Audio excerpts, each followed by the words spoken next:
नमस्कार दोस्तों, हमारे देश की जेन अल्फा बच्चों की जान खतरे में है।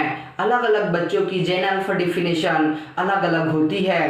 13 से लेकर 2025 तक की सभी बच्चों को जेन अल्फा जनरेशन कहा जाता है। सारे मैक्सिमम बच्चे 12 से 13 साल के होंगे, लेकिन सभी में एक कॉमन चीज है। अभी तक के जनरेशन के बच्चों में जेन अल्फा जनरेशन के बच्चे सबसे बिगड़ी हुई जनरेशन माना जाता है। इस उम्र के बच्चों में ऐसी आदतें देखी जाती है जो बहुत ही सोचने वाली बात है। पहला होता है डिप्रेशन एंड एंजाइटी, तनाव और चिंता, जिसमें देखा गया कि जेन अल्फा के बच्चे 6 से 7 साल वाले ज्यादा डिप्रेशन के शिकार हो रहे हैं और सुसाइड भी कर रहे हैं। सोचने वाली बात यह है कि इन्हें इस एज में किस चीज की तनाव और चिंता हो रही है।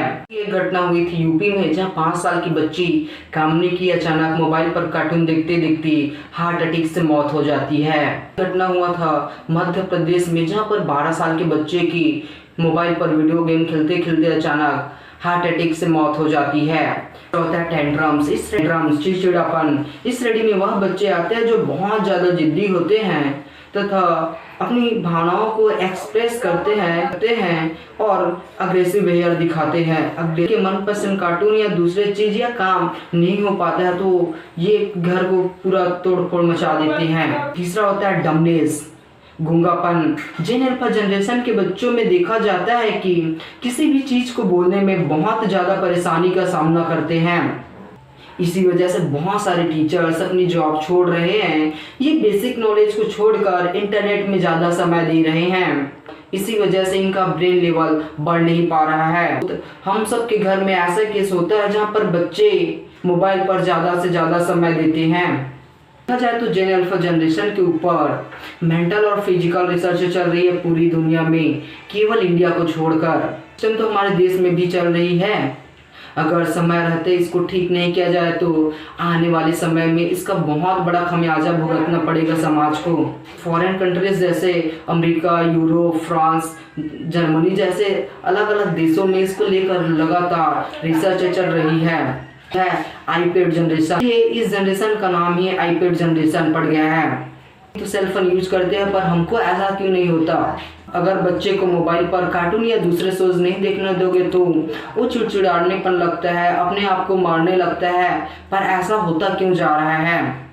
लगता है कि बच्चे मोबाइल के बिना रह ही नहीं सकते। ज़्यादा टाइम तक मोबाइल पर समय बिताने वाले, रील्स देखने वाले, कार्टून देखने वाले, ये सारा इफेक्ट इन बच्चों पर सबसे ज़्यादा पड़ता है। अगर हम देखें तो हर बच्चा लगभग डेली 3 घंटे मोबाइल पर समय व्यतीत करता है, जिसमें यूट्यूब, सोशल मीडिया, कार्टून जैसे बहुत सारे प्लेटफॉर्म होते हैं जहां पर ये 3 घंटे से भी ज्यादा समय व्यतीत करते हैं। एक रिसर्च किया गया है चूहों पर, जहां पर उन्हें 8 से 10 दिन तक एक ही रील्स, एक ही वीडियो और साउंड सुनाया गया था, जिसमें यह बताया गया कि दिमाग के हर अंग एक्टिव थे, पर जो जरूरी एक्टिव पार्ट है दिमाग के लिए वो बहुत कम विकसित हुए थे।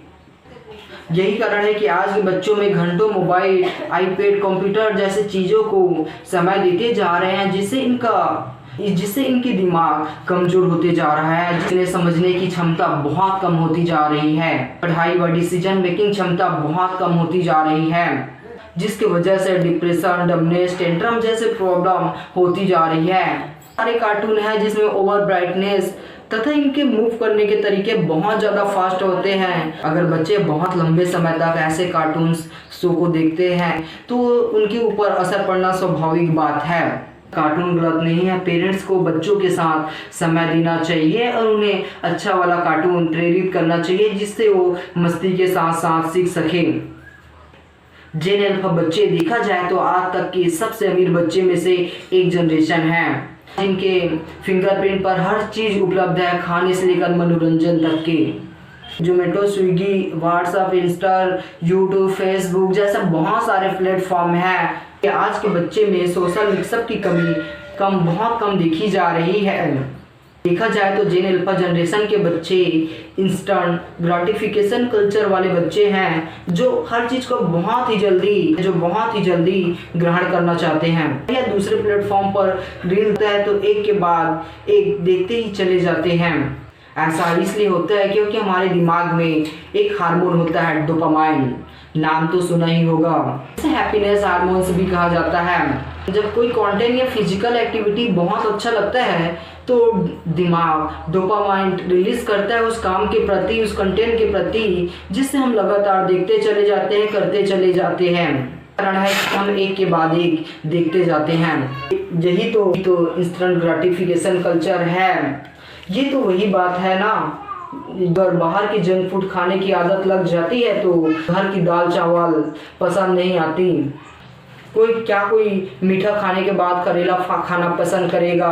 पढ़ाई व दूसरे एक्टिविटी में रिजल्ट थोड़े कम मिलती है, पर सोशल मीडिया रील्स देखने या कार्टून देखने से प्लेजर बहुत जल्दी मिलते हैं और डोपामाइन दिमाग भी बहुत जल्दी रिलीज करता है, जिसके वजह से ADHD विकार उत्पन्न होते जाते हैं।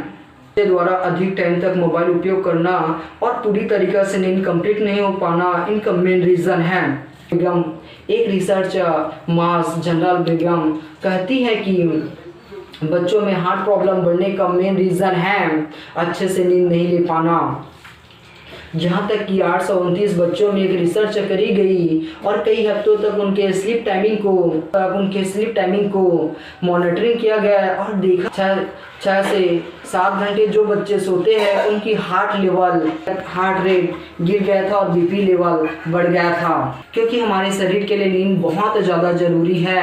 हमारा बॉडी इसी टाइम पे रिपेयर मोड में जाती है और दिन भर जो भी काम करते हैं रात में हमारा शरीर रिलैक्स मूड में होता है और ग्रोथ हार्मोन रिलीज करता है।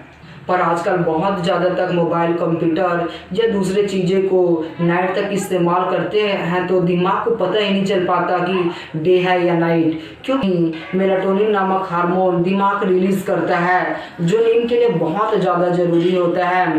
लेकिन बच्चे बहुत ज़्यादा नाइट तक मोबाइल या दूसरे चीज़ यूज़ करते हैं जिससे दिमाग को पता ही नहीं चल पाता कि नाइट हुआ है या डे है।